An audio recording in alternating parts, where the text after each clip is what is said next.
어디서부터 이야기해야 할지 모르겠지만 객관적으로 진실하게 쓰겠습니다. 끝까지 들어주시고 인생 선배님들의 따뜻한 조언 부탁드립니다.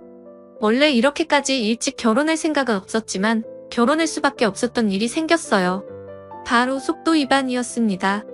5년간 연애하던 남편과의 사이에서 아이가 생겼다는 이야기를 들었을 때 저도 남편도 처음에는 무척이나 당황했어요. 언젠가 이렇게 사귀다가 결혼할 거라는 생각을 하기는 했지만 그건 말 그대로 생각만 해본 거지 구체적으로 계획되었던 게 아니었거든요.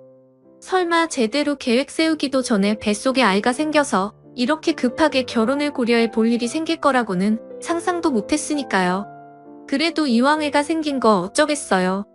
다행히 남편도 저도 서로의 결혼을 어느 정도 고려해보고 있는 시점이었고 각자 회사를 다니며 벌만큼 벌고 있었기 때문에 저희는 애가 생긴 것을 즉시 양가 부모님께 결혼에 대한 허락을 받았어요.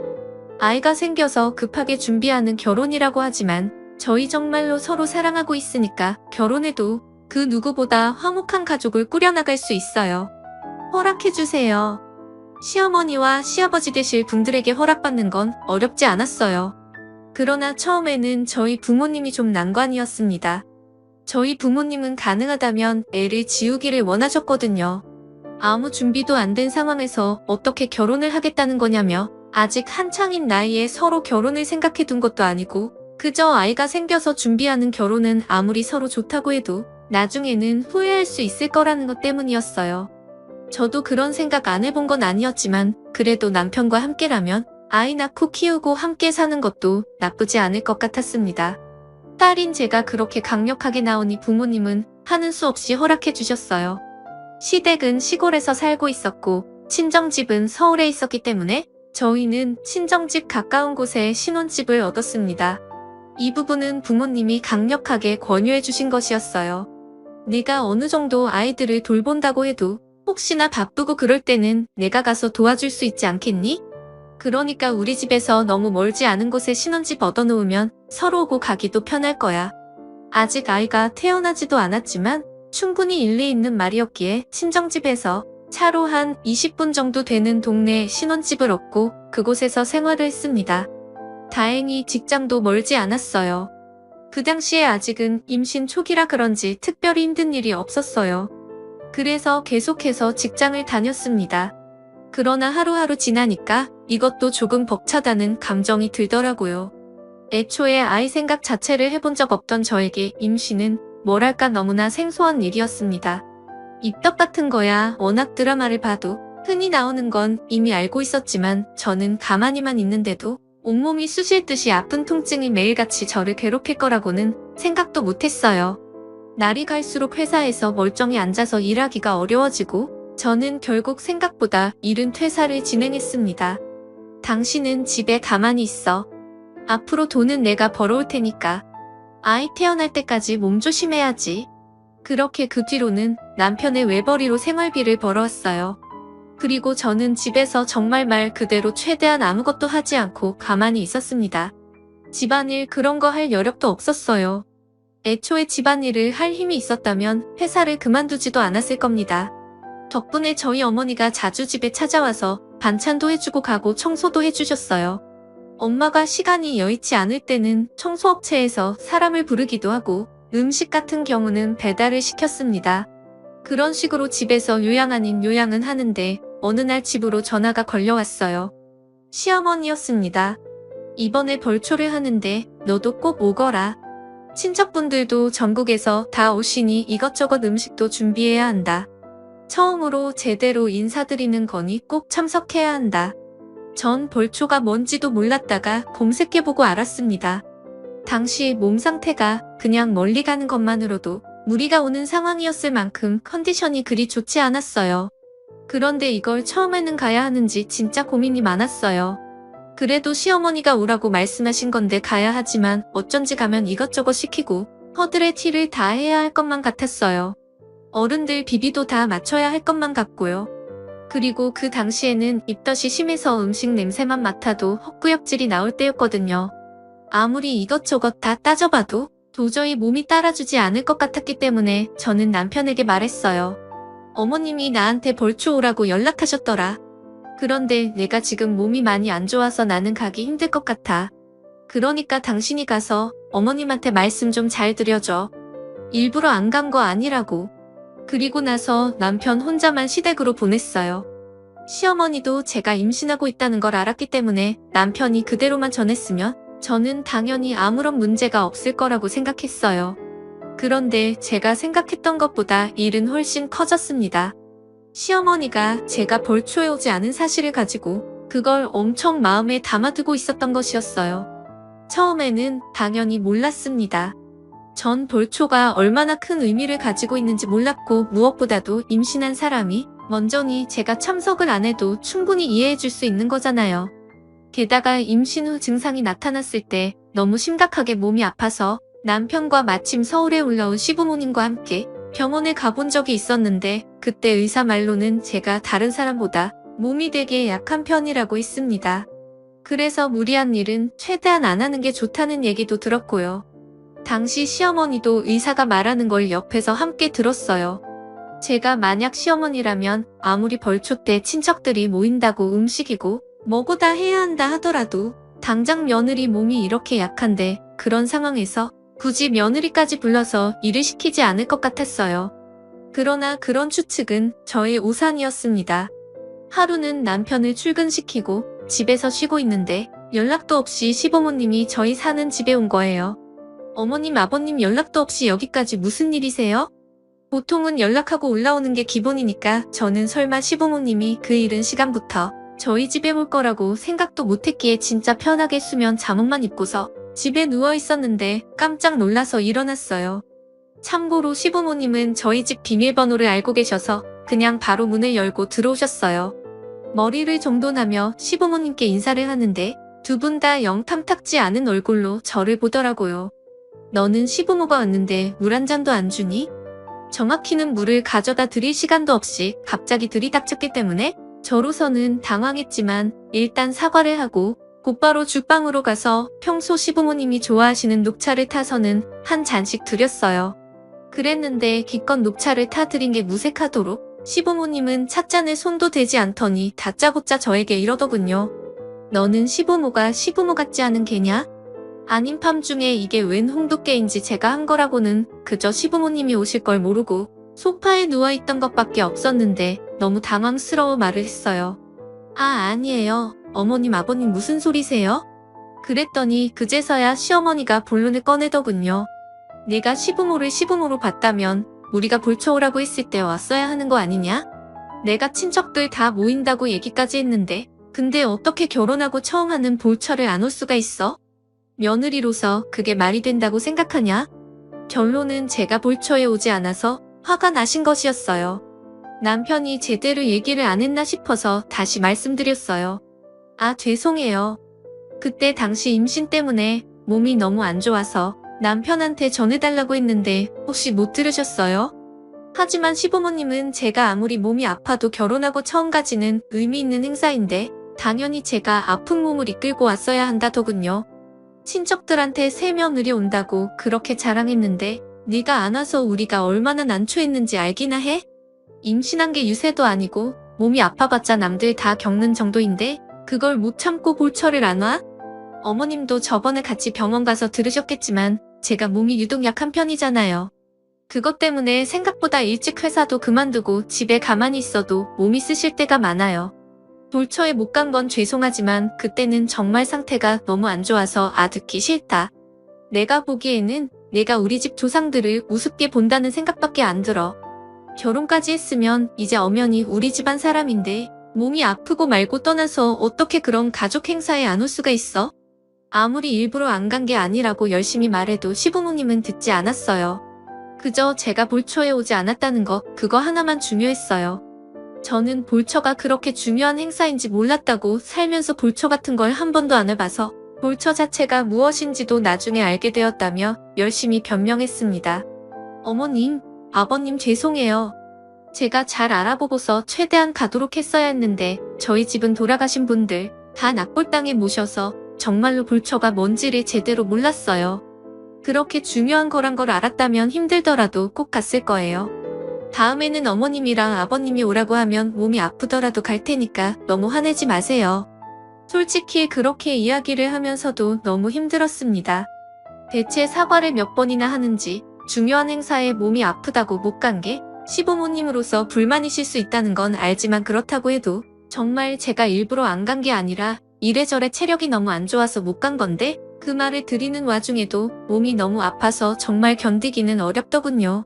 그런데 시부모님은 제가 무슨 꼬박꼬박 말 대꾸한다고 들렸나 봅니다. 저는 이유를 설명해 드린 것뿐인데 말입니다. 시어머니에게 졸지에 얼굴을 맞은 저는 너무 깜짝 놀라서 시부모님을 쳐다봤어요. 그랬더니 시부모님은 제 반응에 아랑곳하지 않고 저 들으라는 듯이 이야기하며 나가버리셨어요. 어쩌다 이런 며느리가 들어와서. 제가 벌초에 가지 않은 게 이렇게 맞을 정도로 잘못한 일은 아니잖아요. 그날 남편이 올 때까지 계속 울었어요. 최대한 안정을 취해야 하는데 자꾸 손을 들어 올리던 시어머니가 생각이 나서 진정이 되지 않았어요. 남편이 퇴근하고 나서도 눈물이 멈추지 않더군요. 남편은 집에 오자마자 제 눈물에 깜짝 놀라서는 물었어요. 뭐야, 당신 무슨 일이 있었어? 남편이 오기만 하면 시부모님에 대해 이야기해야지라는 제 다짐이 무색하게 남편 얼굴을 보자마자 더 눈물이 폭받쳐 흘렀습니다. 남편이 저를 간신히 한 30분 정도 진정시키고 나서야 저는 남편에게 낮에 무슨 일이 있었는지 자초지정을 이야기할 수 있었어요. 당신 그때 벌초 가서 내가 왜 벌초에 못 갔는지 어머님한테 말씀 안 드렸어? 아까 어머님이랑 아버님이 우리 집에 왔더라?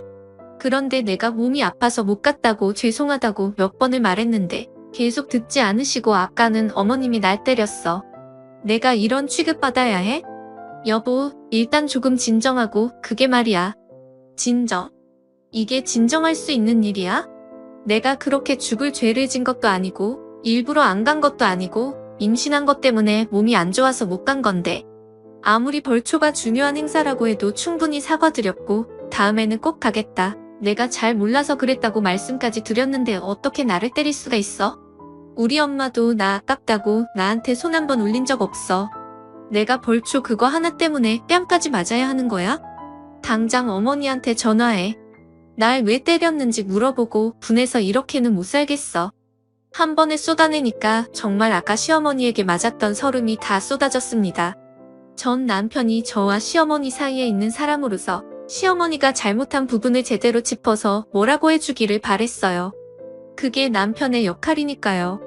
그런데 남편은 제 성화에 못 이겨서 시어머니에게 전화를 걸긴 했지만 전화를 걸어서도 별다른 말을 하지 못하더군요. 아니, 그게 어머니 잘 지내나 궁금해서 전화를 받죠. 제가 빨리 제가 맞은 것에 대해 이야기를 하라고 옆구리를 쿡쿡 찔러도 남편은 계속해서 쓸데없는 이야기만 하다가 결국 전화를 끊었습니다. 진짜 어처구니가 없었어요. 왜 어머니에게 제대로 이야기를 안 해? 연세가 좀 있으신 분이잖아. 당신이 참아. 무슨 말 같지도 않은 얘기를 제게 하더군요. 그 모습을 보니까 그날 벌초 갔을 때도 얼마나 제 상태에 대해 흐리멍텅하게 이야기를 했을지 뻔하더라고요. 분명 그때도 이런 식으로 제대로 말 한 번 하지 못했을 겁니다. 사실상 정말 남편이 단호하게 말만 잘해줬어도 시어머니가 저한테 이런 식으로 나올까요? 남편이 무서워서라도 안 그러죠. 남편은 말 그대로 남의 편이라더니 설마 그렇게 듬직하고 제가 믿고 저를 맡길 수 있다고 생각했던 남편마저도 이런 사람일 줄은 꿈에도 몰랐기에 저는 큰 배신감에 치를 떨어야 했어요. 그런 일이 있고 얼마 안 가서 참 재수없게도 시부모님의 생신이어서 시댁에 가야만 했습니다. 정말 수없이 가야 하나 말아야 하나 고민을 했어요. 온전한 정신으로 시부모님을 볼 자신도 없었거든요. 이리저리 계산기를 두드려 보아도 뱃속의 아이 때문에 제가 참고 견뎌야 한다는 결론이 나서 어쩔 수 없이 내려가게 되었습니다. 그런데 시부모님은 여전히 벌초 오지 않은 게 영 못마땅했는지 티나게 저를 무시하고, 남편은 그런 모습을 빤히 보면서도 아무 말도 못하고 가만히 지켜보기만 했어요. 그쯤 되니 저도 이제는 남편에 대한 기대가 아무것도 없더군요. 시댁 식구들은 그렇다고 쳐도 남편만큼은 제 편이 되어줘야 하는 거 아닌가요? 대체 제가 여기서 얼마나 큰 잘못을 했다고 이런 취급을 받아야 하는지, 안 그래도 계속 몸 아프고 스트레스 받고 짜증나서 죽을 지경이었는데 가기 싫은 시댁을 또 억지로 가서 그런 식으로 대놓고 무시당하니까 순간 화가 왈칵 솟구쳤습니다. 그래서 참다가 자기들끼리 하하호하고 밥 먹고 있는 시부모님 앞에다가 숟가락을 내던지며 소리 질렀어요. 이 거지 같은 집구석에서 더 이상 못 살겠네요. 정말 저도 모르게 나온 행동이었습니다. 너 지금 무슨 짓을 하는 거야? 그런 제 모습에 깜짝 놀란 시어머니가 제게 삿대질을 했지만 전 이제 더 이상 눈에 뵈는 게 없더군요. 저를 말리는 남편의 손까지 다 뿌리치고는 그냥 고래고래 소리를 질렀어요. 제가 벌초 한 번 안 간 게 그렇게 잘못이에요? 어머님 자존심 지키려고 친척들 눈요깃거리로 불렀는데 제가 안 와서 그렇게 화가 나신 거냐고요? 어머님은 제 배 보이세요? 제가 계속 사과드렸잖아요. 벌초 잘 몰랐다고, 그 다음에는 꼭 가겠다고. 그 정도면 어른으로서 그럴 수도 있지 하고 넘어갈 수 있는 거 아닌가요? 벌초 그까짓 게 얼마나 중요하다고 손주를 품고 있는 며느리한테 이런 식으로 대할 수가 있어요? 여보, 지금 당신 뭐 하는 거야? 당신은 조용히 해. 내가 이렇게 화내는 것도 당신이 중간다리 역할 제대로 못해서 그런 거니까. 애초에 당신이 처음부터 제대로 말만 했어도 어머님이나 아버님이 나한테 이런 식으로 대했겠어? 당신이 그러지 못했으니까 두 분이 나한테 이런 식으로 부당하게 화내는 거 아니야? 배 물뚝 나와 있는 절 무시하고 자기들끼리 하하호 하고 있는 걸 보자니. 아무리 애가 있다고 해도 솔직히 이런 집에서 제가 이런 대우를 받으면 지낼 이유는 없잖아요. 어방한 눈으로 저를 보는 시부모님과 남편에게 이렇게 이야기했습니다. 아무튼 난 이런 집안 사람들이랑 가족들 생각 꿈에도 없으니까 그냥 이혼할게요. 이럴 줄 알았으면 저희 부모님 말 들을 걸 그랬네요. 저희 부모님은 애 지우고 결혼은 진지하게 생각해보라고 하셨거든요. 이래서 어른들 말 틀린 거 하나 없다더니 그 길로 시댁을 나와 신혼집으로 향한 뒤 저는 제 짐을 바리바리 싸들고 친정으로 들어갔습니다. 갑작스레 짐을 싸서 찾아온 저를 보고 부모님은 놀라셨지만 제가 자초지정을 이야기하니 제 편을 들어줬습니다. 말 잘하고 나왔다. 그런 집에 또 들어갈 필요 없어. 처음으로 온전히 저를 위해주는 말을 들으니까 얼마나 눈물이 날 것 같은지 부모님이 걱정하실까봐 꼭 참았습니다. 제가 친정집에 들어가니 남편도 그렇고 시부모님도 계속해서 연락하고 문자를 하는데 저는 그냥 다 씹어버렸어요. 문자가 오는 족족 삭제하고 전화해도 나중에 가서 너무 많이 와서 그냥 번호를 차단해버렸습니다. 시부모는 물론이고 남편과도 이야기하고 싶지 않았어요. 제가 앞으로 뭘 믿고 남편과 같이 살아가겠어요? 애초에 그런 작은 일조차 제대로 조율하지 못하는 인간이랑 저는 집에서 밖에도 안 나가고 우두커니 있었습니다. 그러자 부모님은 그게 걱정이 되었는지 저보고 며칠 정도 여행이라도 다녀오라고 하더군요. 내가 그럴 기분 아닌 건 알지만 이럴 때일수록 집에만 있는다고 기분이 나아지지도 않잖아. 물론 지금은 아기가 있으니까 여기저기 돌아다니는 건 힘들어도 호텔 같은 데서 쉬기라도 하면 지금보다는 훨씬 더 기분이 나아질 거야. 네 엄마 말이 맞다. 우리 딸 바다 좋아하잖아. 아빠가 데려가 줄 테니까 바람이라도 쐬러 다녀와. 부모님도 이것저것 바쁘실 텐데 저를 신경 써주는 것에 대한 정성을 모른 척할 수 없었어요. 그래서 저는 부모님 말씀대로 저쪽 강원도 근처에 있는 호텔에서 일주일 정도 머물렀어요. 처음에는 그런데 간다고 해서 뭐 기분이 얼마나 나아지려나 싶었는데 실제로 가서 창밖으로 넓게 트인 바다를 보니까 속도 좀 시원해지는 것 같고 혼자서 그렇게 여유롭게 시간을 보낸 지가 오래되어서 그런지 정말 부모님 말씀대로 마음이 많이 나아지더라고요. 집에 있을 때 부모님이 계시기는 했어도 여전히 시부모님과 남편에 대한 화가 풀리지 않아서 가슴이 많이 답답하고 그랬는데 전부 다 잊어버리고 혼자 시간을 보내니 몸도 좀 덜 아픈 것 같고 기분도 많이 나아지고 그렇게 일주일 정도 휴가를 가지고 돌아왔는데 제가 자리를 비운 사이에 놀라운 일이 있었나 보더라고요. 저희 어머니 말로는 시어머니가 어머니한테 전화를 했다고 합니다. 사돈 어른이 어쩐 일이세요? 제 딸한테 그런 식으로 막말해놓고 저한테 전화하는 염치는 있으셨나요? 저도 안 그래도 연락 한번 드리려고 했습니다. 어떻게 남의 귀한 집딸을 그렇게 대하실 수가 있으세요? 그리고 말이 나와서 말이지 요즘 애들이 우리 시대와 똑같습니까? 이거 해도 너무하신 거 아닌가요? 이미 저에게 사건에 대한 모든 이야기를 들은 어머니였기 때문에 당연히 시어머니에게 고운 말이 나오지 않았다고 합니다. 내심 어머니는 시어머니와 싸울 생각까지도 하고 있었는데 시어머니는 그런 말을 들었음에도 불구하고 오히려 저희 어머니한테 사과를 했다고 하더군요. 미안하다고요. 사돈 말씀대로 제가 그런 식으로 이야기해서는 안 되는 거였는데 너무 후회하고 있습니다. 사실 그날 제가 술을 한 잔 했는데 아직 술이 너무 안 깨서 괜히 아무 죄도 없는 며느리한테 그런 막말을 한 것 같아서 마음이 영 편치 않네요.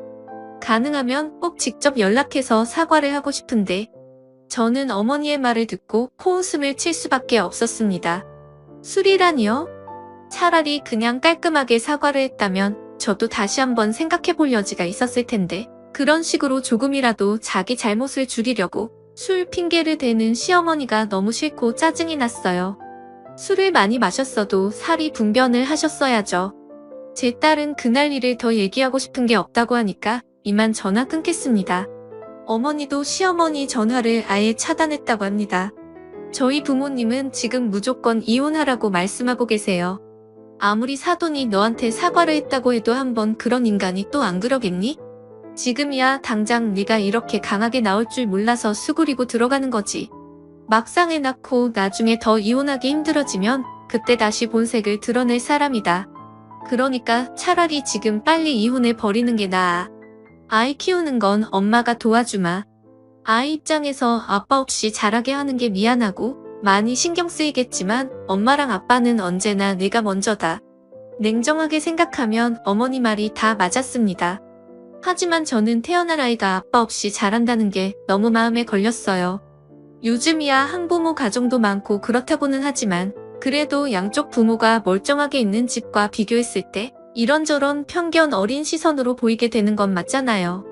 그냥 저만 생각하면 솔직히 진작에 이혼하고 그쪽 집안 사람들과는 다시는 안 엮였을 텐데 뱃속에 있는 아이 걱정 때문에 아직까지도 망설이고 있습니다. 저는 어떻게 해야 할까요? 어머니 말대로 그냥 그 집과는 완전히 인연을 끊고 부모님의 도움을 받아서 아이를 혼자 키워야 할지 아니면 그냥 딱 한 번 봐준다는 생각으로 다시 남편과 같이 살면서 부부로 지내야 할지 더 늦기 전에 선택을 해야 할 텐데 뭐가 좋은 방법인지 잘 모르겠습니다. 감사합니다.